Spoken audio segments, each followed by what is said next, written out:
Dr. Grasser here, excited to share with you a few interesting tidbits that I've learned recently about the gut microbiome.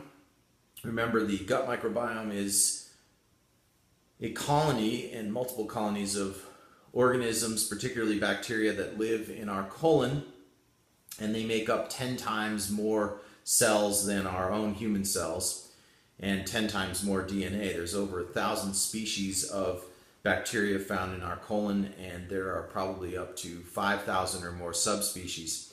And what we're learning is that the gut microbiome drives a lot of different health parameters and also creates individuality among people and between people. And there was an interesting experiment that was done where mice were raised in a sterile environment with a sterile gut, meaning they weren't allowed to have their gut colonized by their mother's flora. And they then raised other mice who they had modified genetically so that they became obese, and took the stool from the obese mice and inoculated the guts of the sterile mice, and lo and behold, these mice became obese. And what it shows us is how influential the gut microbiome is on determining parameters of health in the individual. When we're born, if we had a vaginal delivery, when we come through the birth canal, our sterile gut is inoculated with the bacteria from the vagina of our mother. And over the first 2 to 3 years of life, there's a transition from a typical vaginal flora to a typical colonic flora that occurs in the human child.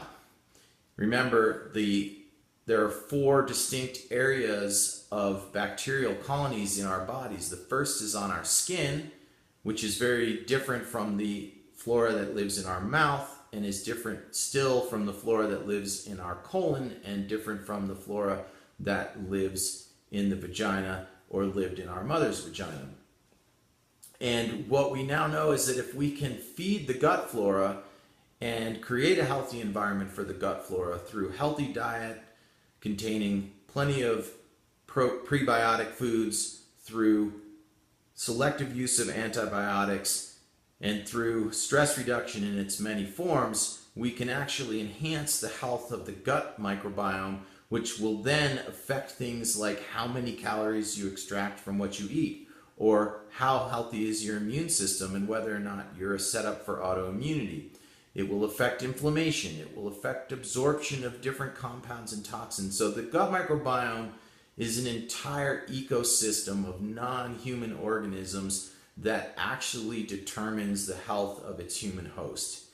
And if you want to learn more about the gut microbiome and you want a chance to kind of reboot your gut through a gut boot camp, I encourage you to check out what's below, because we have a program coming up between December 5th and December 19th, which gives you 14 days of content and the opportunity to participate in a gut healing mini program, which is wedged perfectly between Thanksgiving and Christmas. So I encourage you to check it out, and I look forward to sharing more with you soon.